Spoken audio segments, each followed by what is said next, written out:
Shalom Lakem, Kal Yisrael. How's your peace, Israel?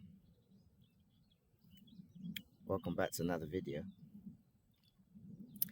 And we are, you know, pressing through this stage of life, sun's out, and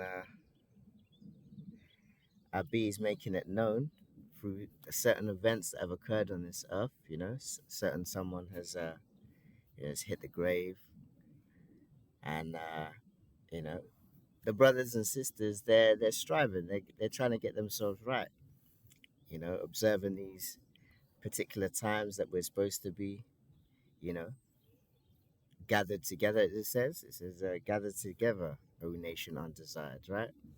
So part of this thing, you're supposed to be gathering yourselves together, right? But if anyone's, keeping an eye on what is going on in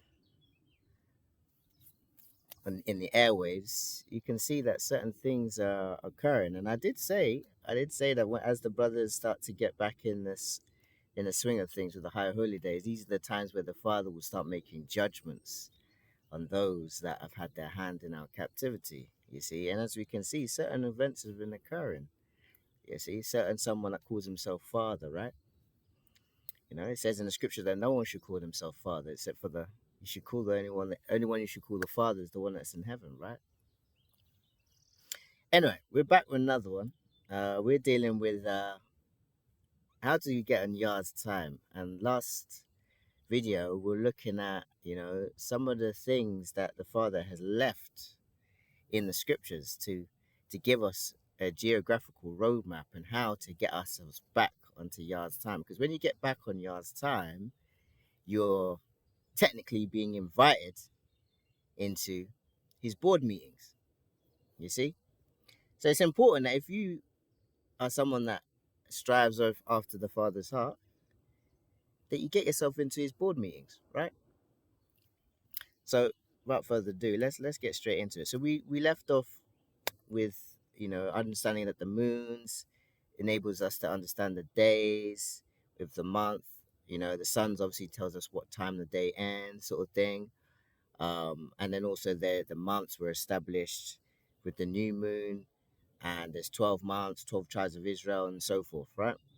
So we're now going to go into the high holy days. Now, obviously, the brothers who are very much acquainted with these scriptures, who have been doing this for a minute, this may not be something new to, but those who are striving to, upgrade themselves, quote unquote, some people call themselves Christians.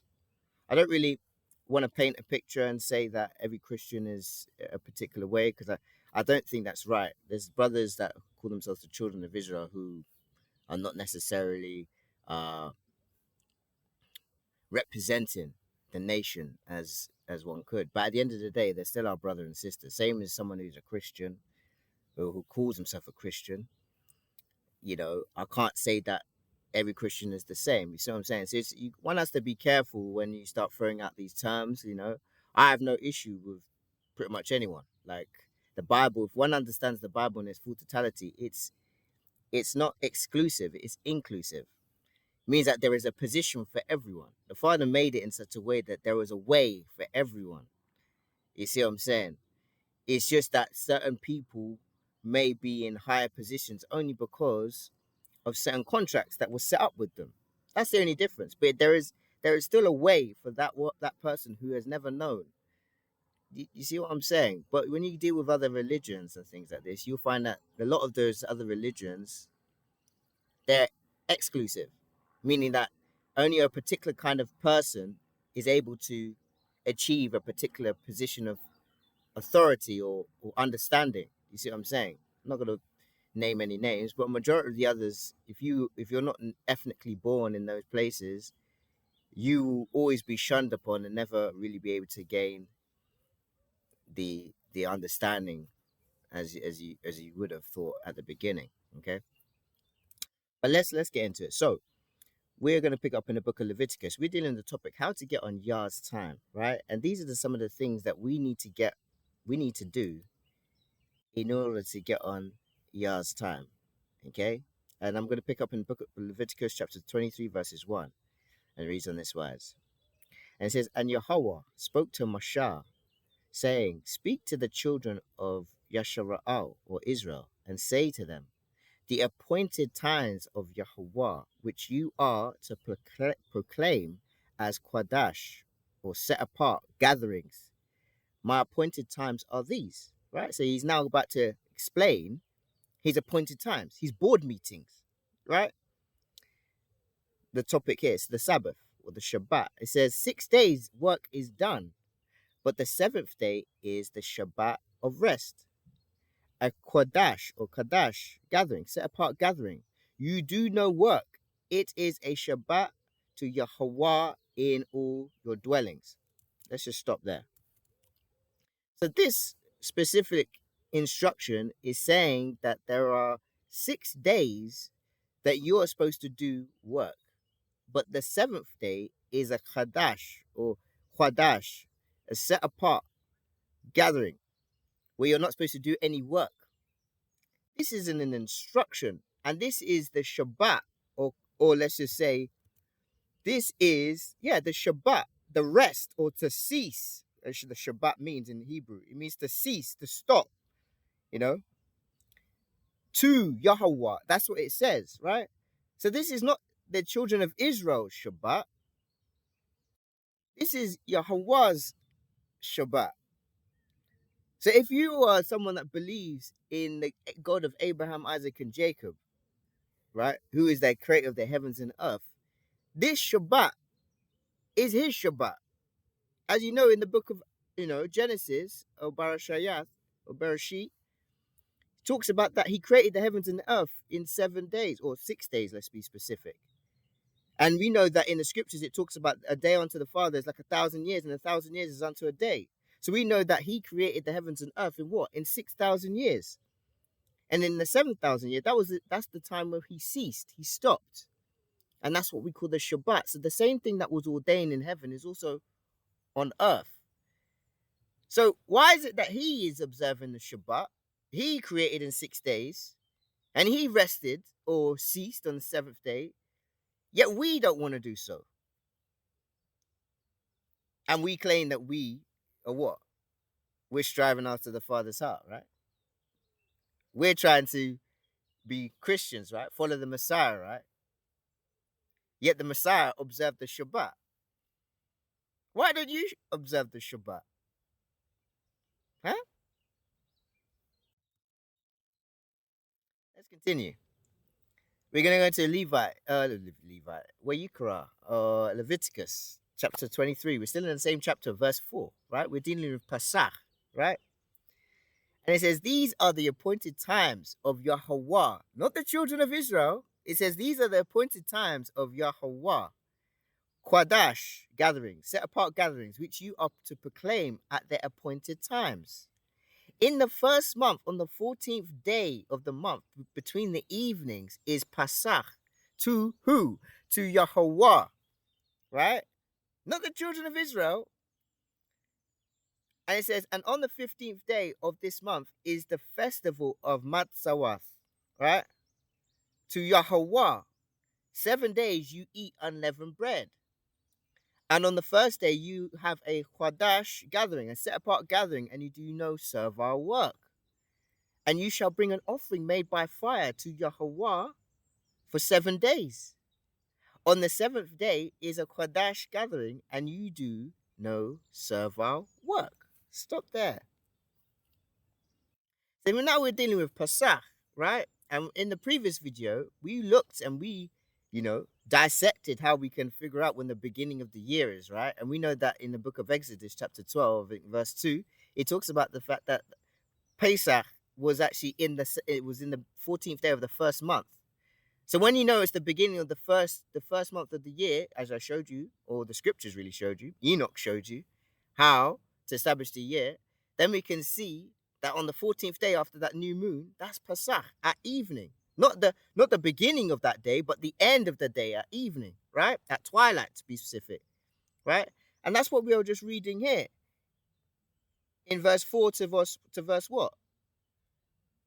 To verse 8, okay? And notice that it's the Pesach is unto Yahweh, right? So these things, yes, the children of Israel observed it at the time when we came out of Egypt, but this was a shadow of things to come. These were going to be memorialized by the whole world.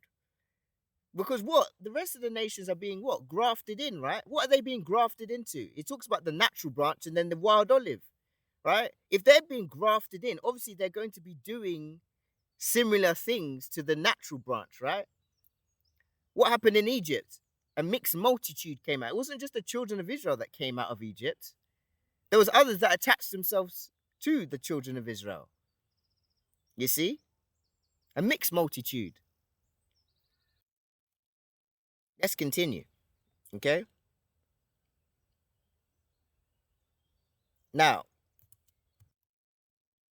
just to add on to what we're looking at, the Passover or Pesach, that was a period of time, without going too much detail into it. Pesach was a time when you kill the lamb. You slaughter the lamb, right? At evening, twilight, between the evenings, between Irab and Layla, right? You slaughter the lamb. You roast it, right? Eat it with unleavened bread and what? And bitter herbs, right? Then it had to be what? By the morning, it had to be, you had to burn the rest of it, and nothing could be left, right? You had to be wearing your garments and your shoes as if you're ready to leave, because it was memorializing the what? The time that we were in Egypt. They called the what? The leavened bread, the bread of haste, because it didn't have leavening. They didn't have time to allow it to rise. That's why it was unleavened bread, right? Because they had to leave straight away in the morning. So Pesach, for those who have never observed it, is a period of time where you don't necessarily have to eat lamb. A lot of brothers do. That's absolutely fine. But you know that Hamashiach, when he came to establish the new covenant, what did he do? He said, break bread. He broke the bread and he gave, this is my body. He's symbolizing the fact that he is the lamb. Because what? Usually you would have to what? Kill the lamb. There was a sacrifice that was taken on first fruits, right? Which we're going to read. But he was representing that he is the lamb. This is the bread. This represents my body. And this is the wine. This represents my blood, right? He was showing the disciples that he is the sacrificial lamb, that you need to do this in remembrance of me. This is for Pesach. Meaning that you don't necessarily, if you're someone that wants to adhere to the covenant, the Adamic covenant, where you just eat fruits and veg that bore seeds, you don't need to be killing a lamb. I'm not saying it's a sin that you are. That's not the case. It's in the law, right? And it's a permissible meat for you to eat. But don't think that you have to go and kill a lamb. I know a lot of the brothers, they want to go and memorialize and kill the lamb. I get that. If that's where you are and you want to eat lamb, and you don't mind seeing an innocent lamb being killed, fine, so be it. But know that the Mashiach was that lamb, and he's already made that atonement. So all these lambs you're killing, you don't necessarily need to go through and kill that lamb. Let that lamb live. You get what I'm saying? The Mashiach, you not killing the lamb and just doing as the Mashiach has asked you to do by breaking the bread and the blood, right? That's showing how much more you believe in the testimony that he came, because you believe that he is that lamb. Having to go and do all those ritualistic laws is only showing how much we're still clinging, you know, to the letter of the law, not the spirit, because it says the letter kills, right? So I'm not trying to, cause a stumbling block, my brothers, but don't get too complacent with just always wanting to look forward to killing a lamb. And I don't see how anyone can feel happy to want to kill an animal. You see what I'm saying? Like, I don't see, like, we eat things out of the supermarkets these days, right? So you don't actually see the process of animals being killed. But if you were to go every day and go and kill the animal that you're going to eat, bro, I don't think many people would eat as much meat as they do. But it's the fact that you go in and you can go and just select the animal. You see what I'm saying? People go gym, they just buy bet, chicken, so much pre-workouts, all this sort of stuff. Not knowing that how many chickens have been killed. Like, if you had to go and kill all those chickens, wring its neck, like, I'm telling you, you wouldn't be doing these things. We're on these concrete jungles where you don't get to see the reality of things. These battery farms, cows, lambs. If you see pigs, obviously we're not supposed to eat pork, but all these battery farms, and they live the way that they're living and all this, and you think that it's okay. Like, come on, like, you need to. Anyway, I don't want to get too much into that one, because that one is a nerve, man. Anyway, the Mashiach is that Passover lamb, right? And anyone that believes in the Mashiach, you believe in what he said, that you can eat the bread and what? And drink wine, or, grape juice, let's just say. Those who are Nazarites, you can't really be drinking that, because you're not supposed to touch the vine, right? So obviously it's a different kind of juice that you can drink, right? And then obviously the unleavened bread, right? The bread is supposed to be unleavened anyway, right? And you can have that with a bit of herbs, okay? So that's Pesach. Now, when you go into it, we have the unleavened bread. You're supposed to observe that for what? For 7 days, okay? Now we're going to go into the first fruits, right? For unleavened bread, you're supposed to eat for 7 days, right? And then, you have a holy convocation. I already read that in the scripture, but obviously, if you're listening or paying attention, you would have heard it. Now we're going to go into what? Into the next appointed time, right? To get on Yah's time. These things, special occasions, signs in the skies, these are the things that happen, right? We're going to go into Wayikra, chapter 23, verses 9, okay? We're dealing with first fruits, and it reads on this wise. It says, "And Yahweh spoke to Moshe, saying, Speak to the children of Yashara'al, and you shall say to them, When you come into the land which I give you, and shall reap its harvest, then you shall bring a sheaf of the first fruits of your harvest to the Kohen or Kahan, which is a priest. And there's only a specific kind of priest because they're from the Levitical priesthood.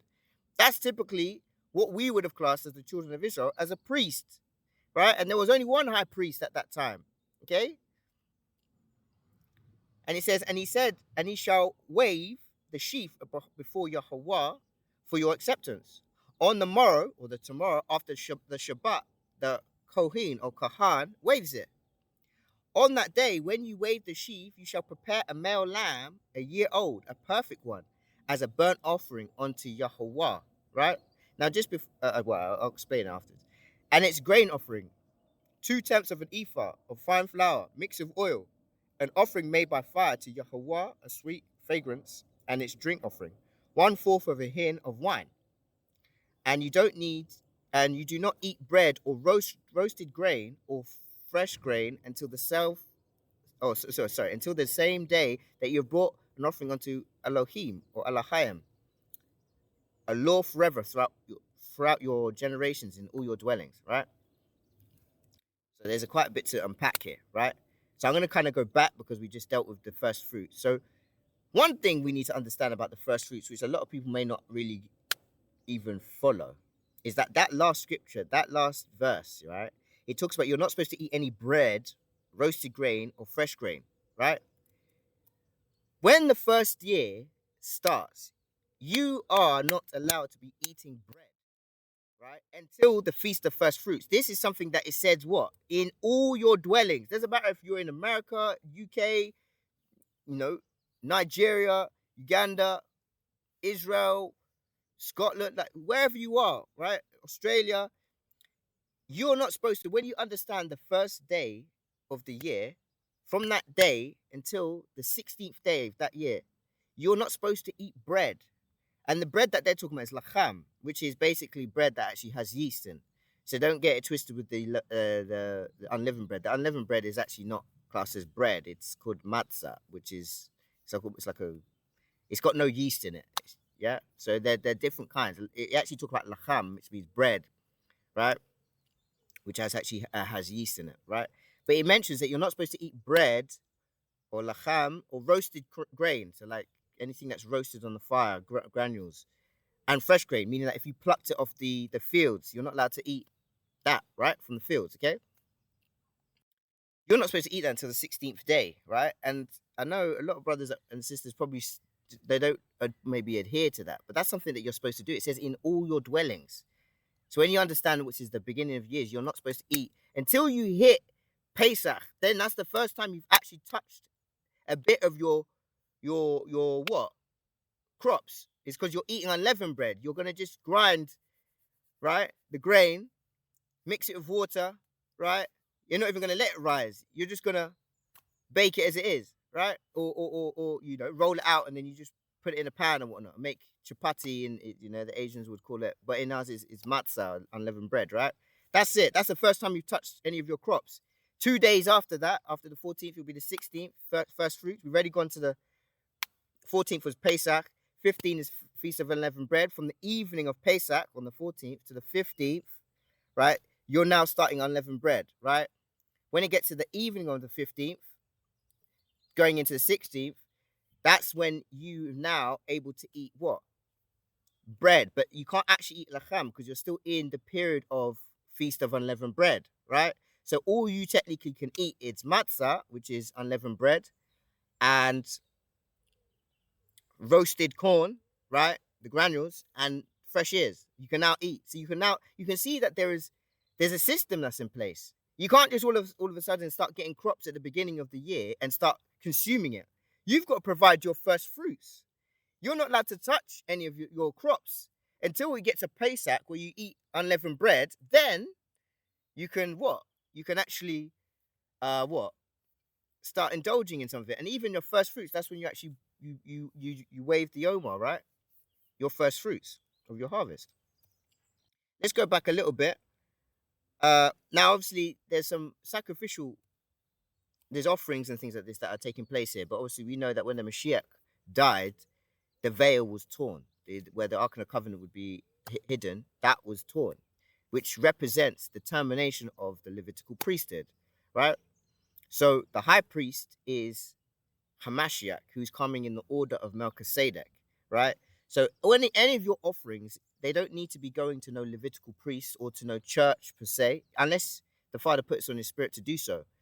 Really, it's you having your communication with the Father, right, through Hamashiach, right, and getting instructions of what you should do with your first fruits. And it could be giving to the poor, going homeless, and all. You understand? You don't need to be going to a specific building to do this stuff. It's better to take to the streets. Hamashiach wasn't always, he went to the synagogue to teach, but he was amongst the streets. He went out on the roads. He was a road man. Do you know what I'm saying? That he was out walking, going amongst the brokenhearted, healing the, the sick, feeding the, he wasn't always in the synagogue. He was there for teaching purposes, and but he was really going out. You see what I'm saying? And that's typically, if you're gonna do something, only if the Father permits you to, that's the place that you should be going to, right?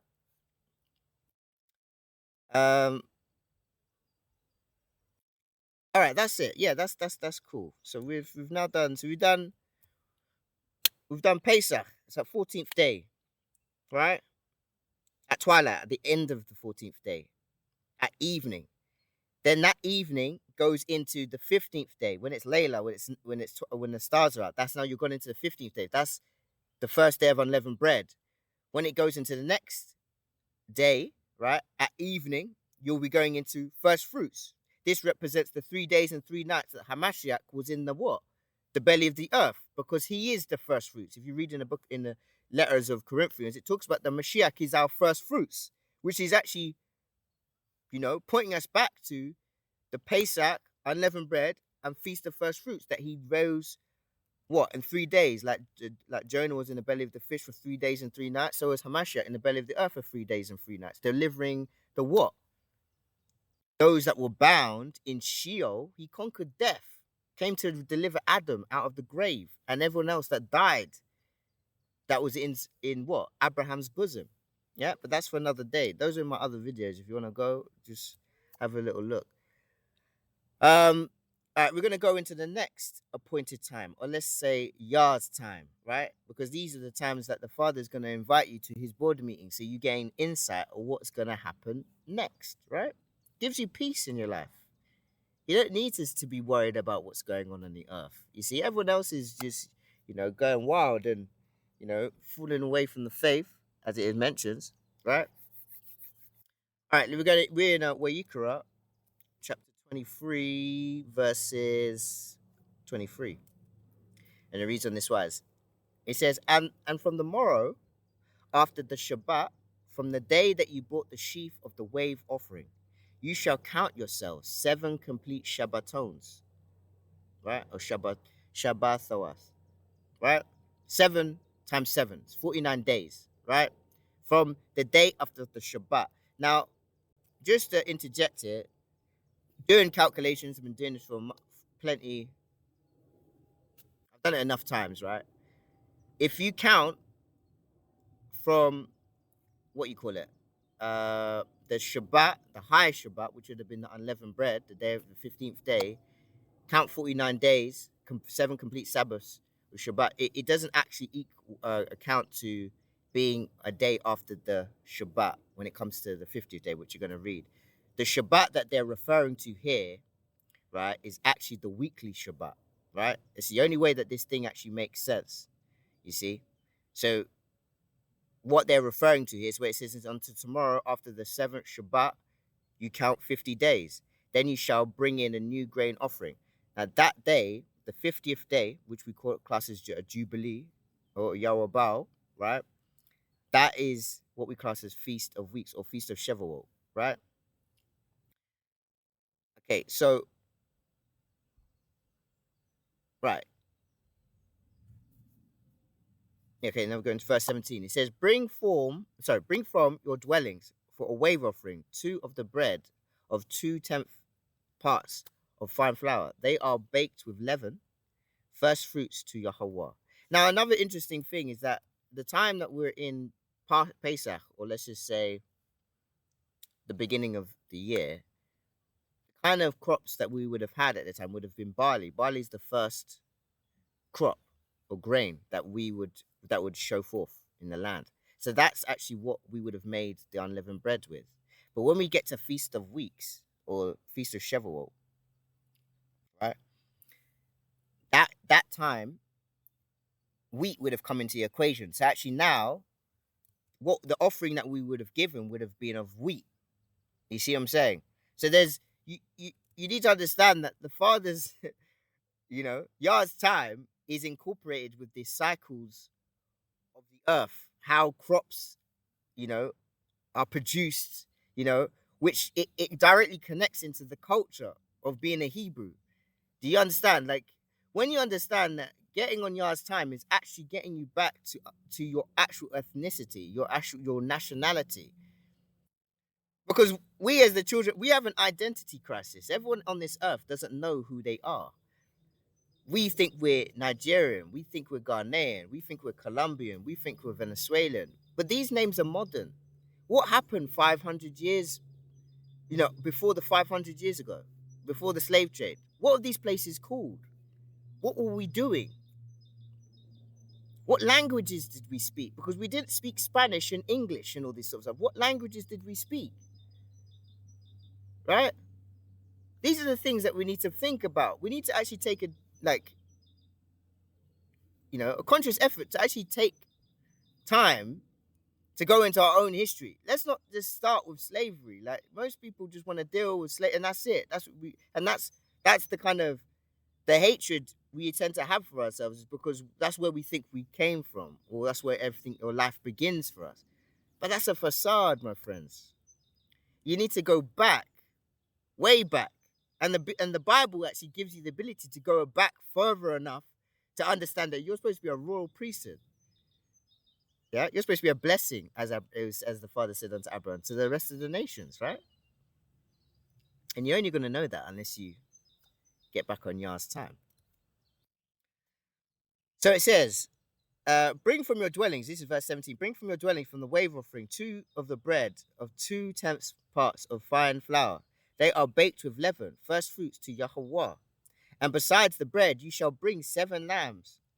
Bring 7 lambs, a year old, perfect ones, and 1 young bull, and 2 rams. They are a burnt offering to Yahweh, with their grain offering and their drink offerings, and an offering made by fire for a sweet fragrance unto Yahweh. Okay? Just another to interject. The fat of the animal, anyone who still eats meat, the fat of the animal, you're not necessarily supposed to be eating the fat of the animal. Okay? I know a lot of the people, when you roast it and stuff like that, it goes crispy and it's got some kind of taste to it, right? But that actually is supposed to be, the fat of the animal is supposed to be for the Father. That's what gives off a sweet, savory smell that you see what I'm saying? You're not supposed to be eating the fat, but I just thought to add that. Anyway, verse 19, it says, you shall offer 1 male goat as a sin offering, and 2 male lambs a year old as a peace offering. Okay? And the Kohen, and the Kohen or Kohan shall wave them. Besides the bread of the first fruits as a wave offering before Yahweh, besides the two lambs. They are Kodash to Yahweh for the Kohan, right? On this same day, you shall proclaim a Kodash gathering for yourselves, and do no servile work on it, a law forever in all your dwellings throughout your generations. And when you reap the harvest of your land, do not completely reap the corners of your field. When you reap, do not gather or glean any gleaning from your harvest. Leave them for the poor and for the stranger. I am Yahweh, your Elohim, or Elohim. So you see how the Father is incorporated what he believes is right. You see, like to the point that when we're observing the Feast of Weeks, we're not supposed to gather in all the crops. We're supposed to take the best parts that we feel we want, and the edges we're supposed to let it stay. So that any poor person that has got no food, they come around and they can eat off our land. Even the stranger. That's what we're talking about. Someone that's not even from our land. You see how the Father is incorporating his personality, how he cares for everyone. Do you see what I'm saying? Even through our way of living, we are still having to provide for those that don't know the Father. You're straight. This doesn't say the stranger that believes in God. It doesn't say the poor that believes in God, does it? It just says the poor, the stranger. This thing is not exclusive. If one understands the scriptures in its full totality, the Father made this thing perfectly. He gave everyone the right position. He gave everyone a position that even if you weren't in the fold, you had the ability, if you wanted to go far, you could go far. You could strive. You could move up to the point that we, even as the children of Israel, we're supposed to treat a native born like the children of Israel. You see? Right, let's continue. We're now going to go into 26. We're in Wayikra, chapter 23, verses 26, right? We're dealing with... Oh, no. Oh, yeah, 23. We're in 23, sorry. We're dealing with the Feast of Trumpets. Okay? And he reads on this wise, verse 23, it says, And Yahweh spoke to Mashah, saying, Speak to the children of Yashara'al, saying, In the 7th month, on the first day of the month, you have a rest, a remembrance of blowing of the trumpets, or the shofar, which would be the ram's horn, right? A Quadash gathering, a set-apart gathering meaning you're together, right? You do no servile work, and you shall bring an offering made by fire to Yahweh. Okay, that is another period of time where this is another thing that you need to do to get on Yah's time, is that when you understand you're in the 7th month, the first day, which really is the day that we offer sacrifices on every month, the beginning, the first day of every month was the day that we did sacrifices, right? So the trumpets on the 7th month, that's a blowing of shofar. Now this is an annual one, you see. I know that these are the times where, I don't want to get too much into it, but the trumpet is going to be a big sign, and it's going to connect with the book of Revelations when there is the blowing of the trumpets. You see, because there is the blowing of the trumpets in the 7 trumpets, which is going to be which links with the 7 vials of bowls of judgment, which are going to be poured upon this earth. And that's good. It's going to be... It's going to hit It's going to hit the world with some serious plagues, similar to what happened in Egypt. And those are not covered by Hamashiach, not walking in the way and the truth and the life. They're going to be tormented. You see what I'm saying? So it's in your advantage to really understand the connection with Yah's time and even future prophecies, because you'll be like, why am I blowing the trumpet? But the trumpet, that was a symbol, that was a sign for the children of Israel to let know that something was coming. There was judgment coming, or there was war coming. We'd blow the shofar because there was armies coming. There's people coming. Or, the moon has been established. You understand? These were signs. These were warnings. So as we're blowing the trumpet every year, annually, this is a warning to the world. The children of Israel, we should be every year on the 7th going out with a shofar, blowing the trumpet. to let people know that judgment is coming, because the seven bowls of judgment, the trumpets, when they hit this earth, and go read those things. If you understand what is going to hit this earth, you best find yourself a corner, right? And start reading something, bro. Start reading some scriptures. Get yourself in a position, right? Because things are happening. Things are moving quick, right? Israel's moving quick. And I'm talking about the Israelis, these ones that are, they call them Jews, but are not, right? These people, they're moving quick with the heifer. They're getting ready to rebuild the temple. The Antichrist, the man of sin, is coming. Soon as that man touches the earth, do you know that the Mashiach has to come soon? Because he's the one that's going to destroy the Mashiach. The Mashiach is the one that's going to destroy the man of sin. Unless this man of sin is going to be merged with technology, so he's a hybrid cyborg that he can live thousands of years. Know that if the man of sin appears on this earth, then Hamashiach is not that far. Do you get what I'm saying? So let's continue now. So that was the blowing of the trumpet. It's an important thing. These are not for no reason. It says these were the shadows of things to come. You see? Right, let's go into the next verse. We're now in the Day of Atonement. Again, another important event, right? Let's read it. It says Yahweh, and Yahweh spoke to Moshe, saying, on the 10th day of this 7th month is Yawam HaKippurim, right? Or Kaparayam, right?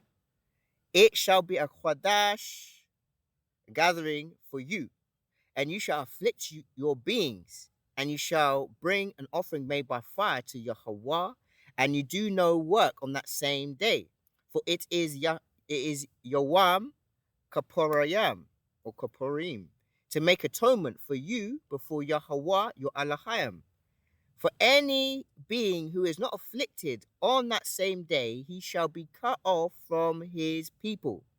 And any being who does any work on that same day, that being I shall destroy from the midst of his people.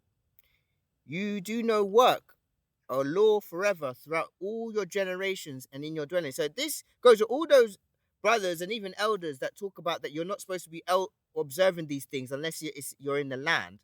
This tells you here that it says in all your dwellings. That means that if you're in some other country, you're still supposed to observe these things.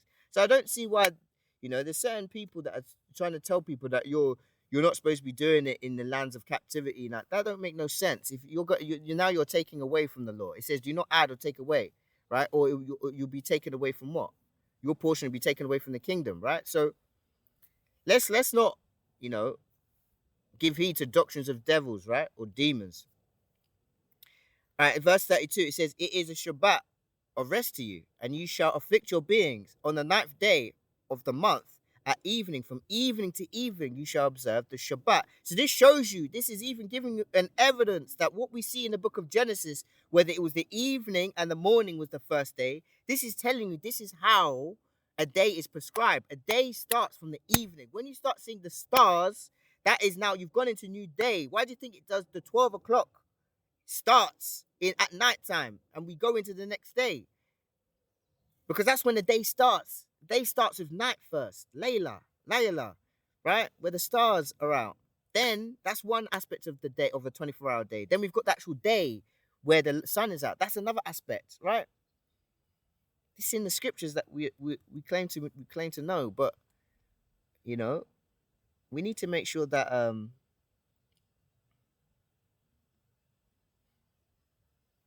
we're striving for Yah's heart, right? And one of the ways that we can do so is to be in his meetings, right? If you're always late to meetings, no one's going to deem you trustworthy. You see, you're always here, you're never there. He's only going to deal with the ones that always are, always there on his appointed times, because he's going to give them insight, right? So let me just explain. So now we've got the Day of Atonement. This is a day where you make atonement for your sins. This is a very heavy scripture, because Day of Atonement is a very big thing when it comes to sin, because the idea is that we had to make atonement for our sins. That's why we had to keep bringing these animals to make sacrifices, right? And Aharon, or the high priest, he had a specific day, which was the Day of Atonement, where he had to make atonement for the children of Israel's sins. He, as the high priest. And again, that's a shadow of things to come, because what? Another high priest had to come out of the order of Melchizedek to not only make atonement for the children of Israel's sins, but for the world. Not that he's made atonement for everyone's sins and everyone could just continue doing what they like. No, he's given us grace, some time to get ourselves right. As long as you're walking in alignment with a Mashiach and you're trying to strive, you're trying to walk forward, you're putting your best foot forward. Yeah, it might be a bit slower than others, but you're still moving forward. Listen, progress is better. Some progress is better than no progress. Do you see what I'm saying? So the fact is that the Mashiach, Hamashiach, Yahshua, he came and made atonement for our sins. He said there's no remissions of sins without shedding of blood, right? And it had to be unblemished. Why do you think all the lambs we had to be? They had to be without spot. He is that unspot, that unblemished. He was perfect, without sin. He only took on sinful flesh, right? But he came. He laid his life on the line so that he could bring everyone into the fold. Otherwise, the Father would just wipe the earth. People don't understand. Like when people say that we speak to the Father, like, we're not really dealing with the Father like that. Most people think that we're speaking to the Father like the Father's not dealing with us like that. He looked to wipe us off the earth when it came to the flood. You see what I'm saying? It's Hamashiach. Why we should believe in it? Because he's like the elder brother. He's the one that is standing in the gap for us. He's like, look, no one was worthy to open up the scrolls, right? Because the Father wanted to wipe this place. He don't like wickedness. You're not getting this. Like the Father is got things that he needs to be done. If they're not done his way, he will reset. You not see with Moses, he was looking to wipe the children of Israel out and he will make a new nation just with Moses. It's Hamashiach that is the one that's given us the ability to come back to the Father. That's why he says he is the way, the truth, and the life. No one comes to the Father except through him. We can't be in the presence of Abi, right? Without Hamashiach. Because Hamashiach's going to be the one that, okay, no, he did good. No, you know what? He was doing a bit, he went off a little bit here, but you know what? He came back on track. I vouch for him. He's cool. No, he's straight wicked. He's not coming. You understand? That's Hamashiach. Do you see what I'm saying? We are dealing with Hamashiach within this thing. We're not getting to the Father like that. And a lot of us, we talk, the Father said this to understand the Spirit, the Holy Spirit dwells in us. I get that. And it belongs to the Father. I get that. But just understand the position of things, that the Father don't deal with wickedness. You can't come near him with wickedness. The only person who was getting close was people like Aharon, where his spirit was dwelling with the what? Of the Ark of the Covenant. And even he had to have bells on his ankles to what? To let know when he was coming into the what? Into the Holy of Holies. If he didn't, he could have been wiped out as well. People don't understand the severity. The Father he don't change. He's got things that he sets in place, and they have to go like this. You see what I'm saying? But yeah, that was through the Spirit. But so anyway, so Day of Atonement is a day that you're supposed to what? You're supposed to make atonement. Make atonement for your sins, and not to make atonement for your sins. You're supposed to what? Fast, right? Afflict your soul. Right? It's not like not Ishmael's way of doing it, where it's like till sunset. The children of Israel, we do it full 24 hours. No touching, no food. Do you understand? Whole 24 hours. You don't eat, no drink. You understand? You afflict your soul. Nothing goes in your mouth for 24 hours. Do that every year. You get better because you've been doing it yearly, annually. You'll find that your daily fasting will get even improve. You'll start to be able to fast casually, just without a thing. And there's a reason behind that, because there's going to be periods of time where what? Famine will occur. You're going to need to be able to fast. You're going to need to be able to go days without eating, because when there's wars and rumors of wars, famine in diverse places, you need to be able to handle this thing. You may need to give your food to someone that can't fast. But because you're spiritually attuned, you can do the fasting and let the young kid eat, because he needs to eat. We need to get ourselves right, Israel. All right, a few more scriptures, man. All praises be to the Most High, Yahweh, Bahashim, Mashiach, Yahweh Shai. I say Yahweh Shai because that's the Hebrew way of, the Paleo Hebrew way. That was how his name was portrayed in the Old Testament as who was going to come. But as we know, he came in a period of time when he spoke Aramaic. So his name at that period of time was Yahshua, which actually means the same thing. Yahshua and Shua means the same. Yahweh and Yah is the same. Is the same. It's just one's the father's full name. Yah is the shortened hand. So Yahshua is saying Yah's salvation or deliverance. Yahweh Shai is again saying Yahweh's deliverance or salvation. They're the same. It's just different dispensation. One will speak in Paleo Hebrew at that particular time. The time when he came, we were speaking Aramaic. Hebrew was a very specialized. It was only those, the scholars, you know, the scribes, Pharisees, those people. They're the ones that kind of were holding it dear to some sort of holy language. Which, yeah, it has some. Yeah, that's the original language. He spoke. The original language. If you go into the Tower of Babel, that was the Paleo Hebrew, or the Manakathi, as the sister talks about. That it's the language from hand signs, and there's a lot of evidence to prove that. Yeah, she's right. There's the origin of the symbols also can be represented with hand signs, and it's a check my Instagram, go and follow, check out her stuff out. you know Anyway, let's go to the scriptures. Leviticus. Okay, yeah, we're now going to verse 33. Now we're going to, this is the Feast of Booths, right, or Feast of Tabernacles, right? Another important thing. He says, and Yahweh spoke to Moshe, saying, speak to the children of Yashara'al, saying, on the 15th day of this seventh month is the festival of Succoth, right? For 7 days to Yahweh. Okay? Not for the children of Israel, not just for the children of it, but to Yahweh. So these things that anyone can observe these things. People need to understand these are the holy days to Yahweh, right? On the first day is Quadash gathering. You do no servile work. For 7 days you bring an offering made by fire to Yahweh. On the 8th day there shall be a Quadash gathering for you. You shall bring in an offering made by fire to Yahweh. It is a closing festival. You do no servile work. So this is meaning that this is the end of the festivals or festivals of Yah's appointed festivals of the year. It's the Feast of End gatherings, when you gather in all your last crops, right?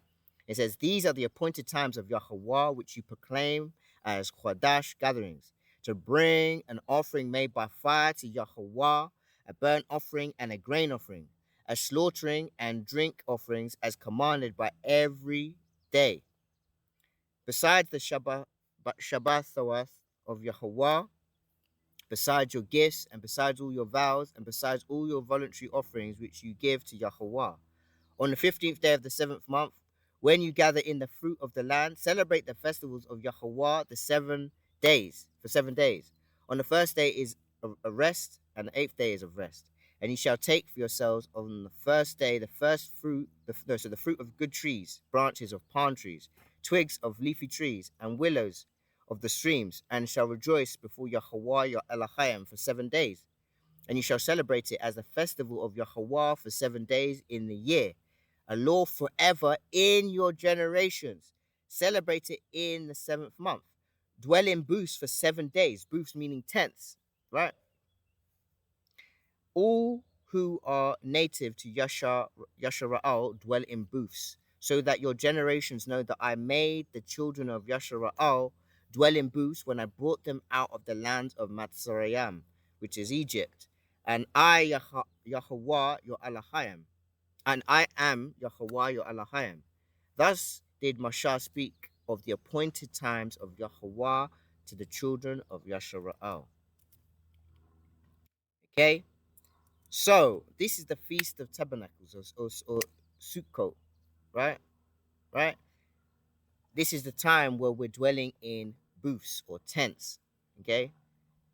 There's a reason behind this. If we are going to be experiencing some form of exodus, do you think that we're going to be able to carry our houses with us? No.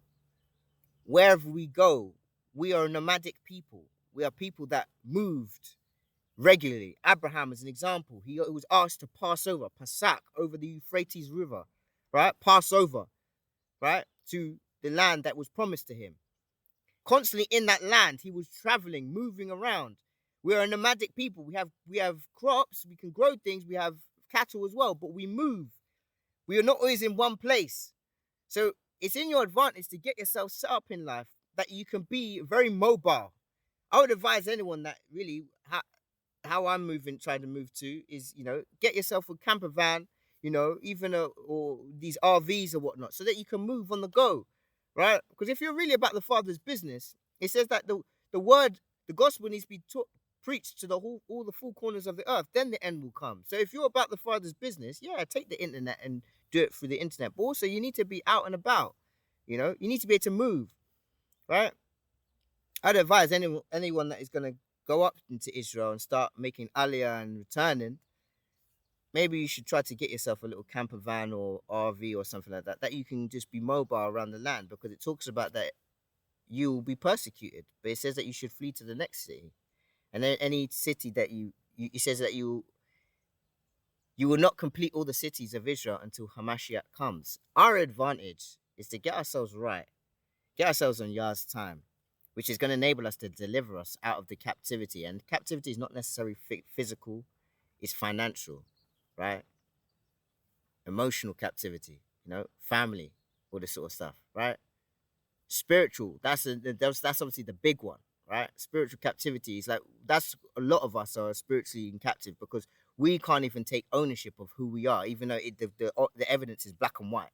No one could, no one's really ready to stand on business and just stand and say, look, I am descendant of the tribe of Joseph. I know I am. This is not no joke. Like, I'm not, you see what I'm saying? Like, we need to stand on business here. Like, people, if you're 1 foot in, 1 foot out, you're lukewarm. You're not ready for battle. Do you see what I'm saying? It talks about in the scriptures that if you are fearful, stay home. You see what I'm saying? If you're fearful, stay home, because you are going to bring that fear to the battleground, and that's going to cause the nation to be wiped out. You see what I'm saying? You best stay home. If you're not ready, just stay home. You see what I'm saying? Just deal with what you can. But those that are ready and understand and know, and we're going to battle, and battles that we don't have weapons of warfare. We're not going with guns and all this sort of stuff. We're going through the spirit of Yahweh. The spirit of the Lord dwells in us. We're going to move mountains. You see what I'm saying? He said that he will cause what? One of us to make many, like 100 flee, right?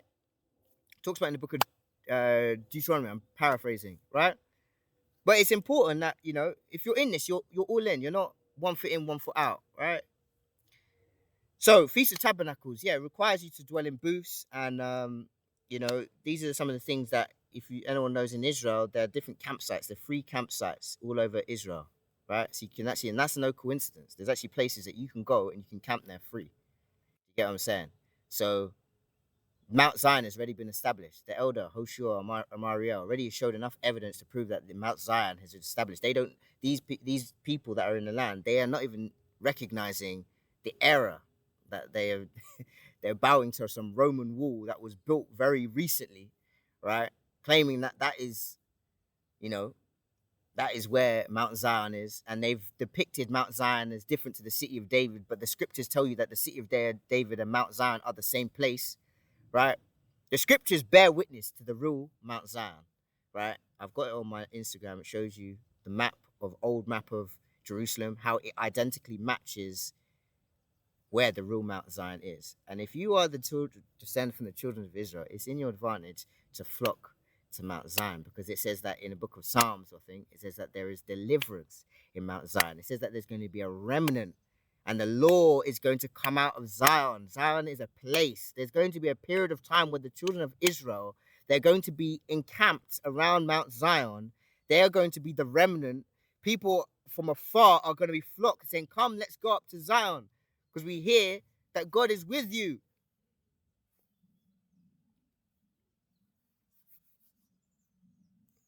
Let's continue. So that was the tabernacles, right? Now we've got a couple scriptures left. We're going into the book of Zechariah. This is now just homing in the fact that obviously the children of Israel, if you know who you are, then obviously this is a given of what you're supposed to do. These are the things that you need to do. Again, don't be too worried about the dates and things like that. Just start somewhere, right? Get yourself making conscious effort to observe the Shabbat. If it's from Friday to Saturday, so be it. Just start making conscious effort. That is something. God, the Father is looking at your heart. He's seeing that you're trying. You see, if one is trying, He likes, you understand? You're trying to get there. He will then, when he sees you trying, he's going to try to position certain people and situations to shift you to the correct. Do you understand? But he will support you, even if you may be not in the right place. He will still spiritually, he will hug you. You understand what I'm saying? He'll keep you. He'll keep you because he knows you're trying. You get what I'm saying? Then when you realize where the things are, then you'll be like, oh yeah, I get it. Oh, okay. And then that's when you've got armor now, because it's not like you're not. It's logical now. Every things what you're doing is now become logical. It makes sense. It's not like you're just you know you're just hoping. You get what I'm saying? You'll get to a stage where like it's logical. The scriptures is actually there's logic in the scriptures. Things are binary. There's true things going on in the scriptures. All right, so let's go to the book of Zechariah, chapter 14. Zechariah chapter 14. Where are we at? Zechariah chapter 14. Verses what? Let's see. Where do you want to go?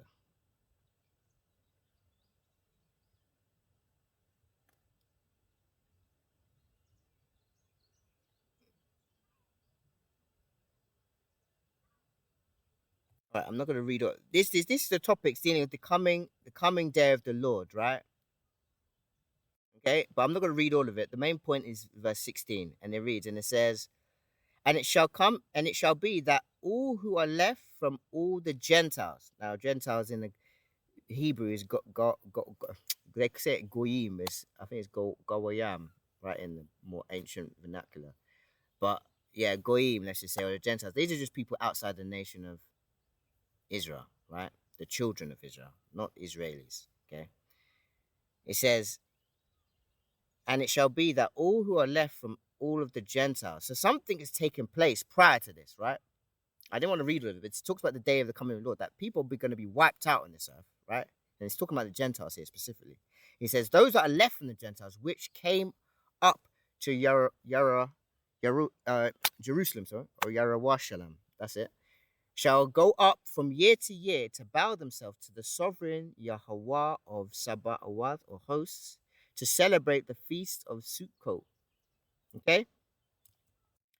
So that's showing us that the festivals or the appointed times or Yah's time, they're important because even the Gentiles, they are supposed to be observing it, right? And it goes it goes a bit further to explain what would happen if they don't, right? Oh,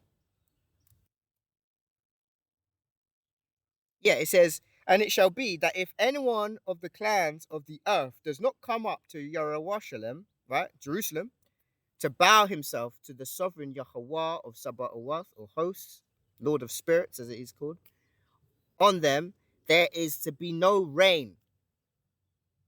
And it goes even more specific. It says, "And if the clan of Mitzrayim, Egypt, does not come up and enter in, then there is none.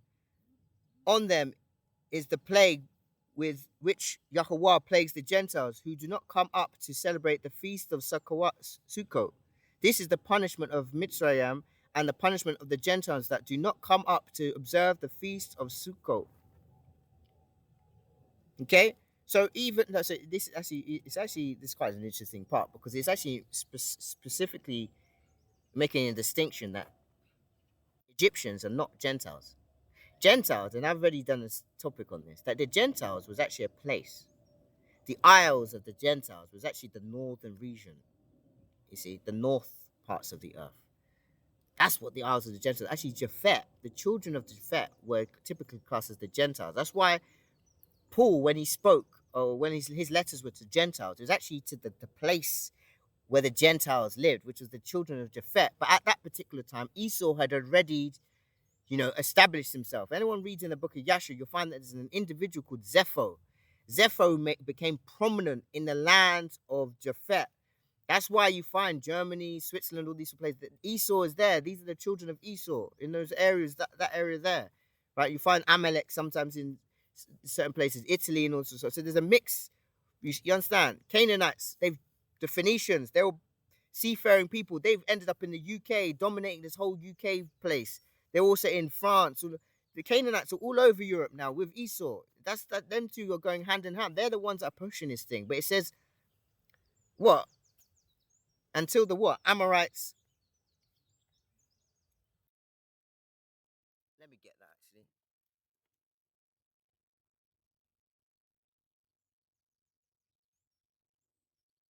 actually. The spirit's making me move about, but this is he's trying to give just feed as much as I can because these things is what can be on people's minds. Like, who are these people?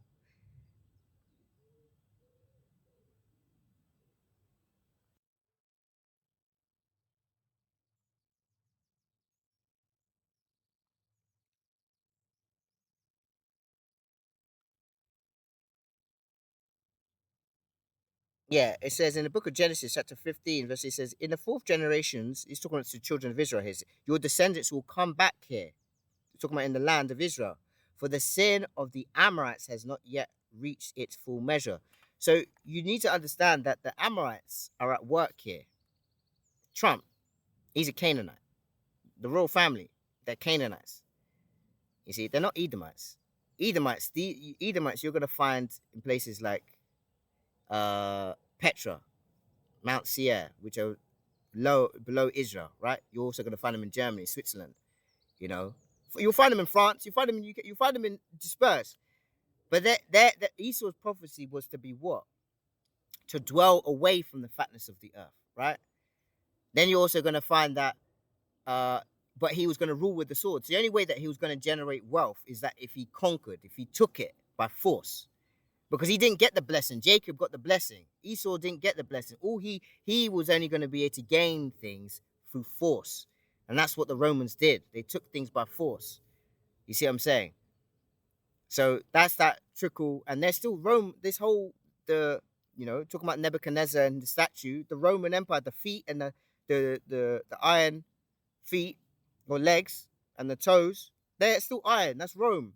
But it's mixed with clay now. We're in a period where it's mixed with clay. So it's either going to be what mixed with the Nephilim or with let's just say the Nephilim and the technology because they're one and the same. The Nephilim are really the ones that are giving us the knowledge of this technology, which they're going to use to hybridize man so that they can inhabit these hybridized human slash technology, people who are cyborgs, basically, people who are connected and intertwined with technology. They are going to be the class as hybrids, which demonic spirits will be able to inhabit, right? And that's what the scripture talks about. As the days of Noah, so will be the coming of the Son of Man, right? Because there was giants in those days, but it's not that they're going to be giants now. It's just the same spirits that inhabited those giants. They were still bound on this earth. They never went anywhere. They're the ones that are causing destruction on this earth. They're the ones that are leading a lot of these powers that be to become greedy. You see that we're being led astray by demonic principalities in high places. But these same demons, they want to come in physical form. The only way they can do so is they come into a contaminated body. So they get us to sin, drink alcohol, do all these narcotic things. That's when they enjoy. They can have some period of time occupying a vessel. But they want to come in with full force. So that they got to the stage where they're now getting people to, man, to actually start creating cyborgs where these are going to be able to inhabit them, right? And these are the same beings that are going to make war with Hamashiach when he comes back. You see? So I know I went a bit off topic, but this is dealing with Yah's time. So it's actually all coming full circle because Yah's time, getting on Yah's time enables, us to have understanding of what's happening on this earth. And this is not my own doing. It's because I've managed to, slowly but surely sit at the feet of elders, right? Maybe not physically. I haven't really had the ability to be physically next to some. That's maybe say my granddad, but he's coming from a different walk of life. But there's some elders that can definitely, pay homage to, that have given insight into how to get on Yah's time. And that's what I want to share with the brothers and sisters so that we can, you know, we can survive in this thing, right? It says, he who endures until the end shall be saved. Okay. So this is the last scripture. We're dealing with the book of Zechariah, chapter 8, verses 20. Okay.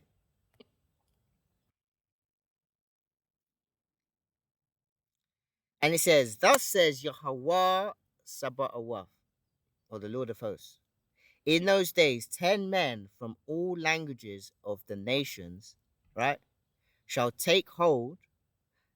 Take hold. They shall take hold of the edges of the garments of a man, of a Yahudi, right, or Yahudim, right, or the children of Israel, saying, "Let us go with you, for we heard that Elohim is with you."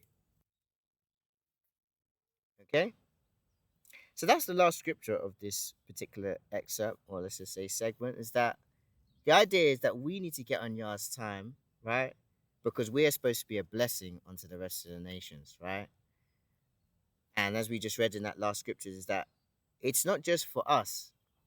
You know, we a lot of us, you know, we think it's just about the children of Israel, but we need to get ourselves right so that those that want to get themselves right and they're outside of the nation of Israel, they can actually start gravitating towards the remnant that's supposed to be fulfilling these prophecies. As it mentions, it says that 10 men from all languages of of all nations shall take hold of the edge of your garment, saying that, let us go with you, for we have heard that Elohim is with you.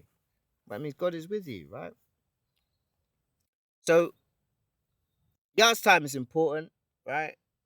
I may even come back with another video because through the spirit, you know, it's I still feel like I've got a lot more to give. I'll maybe see what I've got to do. But yeah, it's important that we you know, don't think that, you know, as the Messiah said himself, don't I did not come to uh destroy the law, right? But to fulfill, right? Or it also talks about the fact that anyone that teaches to not to hear the least of these commands will be found least in the kingdom.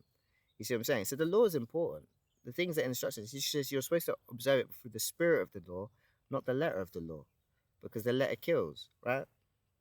Typically, when it came to the law at those times, is that if you was to sin, there was a repercussion to it. You know, some people would be stoned, some you'd have to bring a particular sacrifice and stuff like that, right?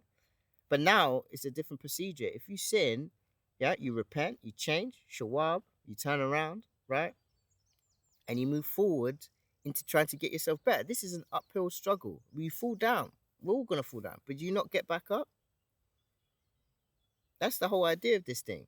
The reason why Jacob was changed to what? To Israel is because when he wrestled with that man, which was quote unquote man or angel, the angel said, "What's your name?" Jacob. He said, "Your name is no longer Jacob, it's Israel or Yashara'al, because you have striven with man and God and you've prevailed." So the children of Israel, that's our ethos. We strive, we wrestle against man and divine beings, but we prevail. Do you see what I'm saying? That's our position on this earth, is that we wrestle with man, right? We get ourselves into we're in difficult situations. Lost my mum at age of 6. My dad was deported, you know. A lot of things happened through youth, you know, not knowing who I was. Made it feel that, you know, my color was something that was the worst part of myself. You see what I'm saying? Like the flip side of reality is where like black is bad, white is good. This is the kind of this is what we're fed. This is what is pumped into through films, all this sort of stuff, right? So you're looking at yourself in such a way that's putting yourself in a position of hate. You see what I'm saying? You're not gonna take yourself with high esteem when you're seeing yourself like that. But I wrestled with man, I wrestled with God, right? To the point that the Father sent someone to get me out of my position. All praises be to the Most High Yah, because my granddad, you know, he was the one that he put me on the map. He put me on a map where it wasn't necessarily what I was supposed to be, because he just brought me back to Christianity. but only for me to realize that, you know, it was what I was being called was a lot greater than just what he thought. You see what I'm saying? Like, all praises be to the Most High, yeah, because, you know, without him putting the spirit of my granddad to do what he did, my granddad put me in a position to really establish my identity and get back to the drawing board. And it's funny because actually the period of time also synced up well, because even when I came into it, 2019, you know, I think I was 30 at that time. I was 30 years old. And if you know the Mashiach, his office started at ministry in 30, you see. Joseph, you know, my forefather, he became second to Pharaoh at the age of 30. 30 is a pinnacle, important time of priesthood, of office, to go and do things, to minister. That's when the Spirit came on Hamashiach, right? That's when I knew who I was. That's when I found out who I was. I got baptized, I think maybe just a year before that. You see what I'm saying? It all happened. I had to go through all these things, go drugs, all this sort of stuff, fornication, all this stuff. I had to go through all of that. You see, so that I could go and read Deuteronomy 28 and realize that I'm in all of these pages. And these pages were talking about me. You see what I'm saying? And when I established that, and the Spirit makes it plain, all praises. Because you start realizing that, hey, you're not just a porch monkey, you know, a coon, a nigger, right? You know, all these bywords and proverbs that it talks about in Deuteronomy 28. You know, it says that they were going to cut us off from being a nation, that Israel would not be in their remembrance. They did a good job, right? I didn't know who I was until now. So, may Yahweh bless you. May Yahweh keep you. May Yahweh cause his face to shine upon you. May Yahweh be gracious to you. May Yahweh lift up his countenance upon you. And may Yahweh grant you everlasting peace. In Yahshua HaMashiach's name I pray. Selah.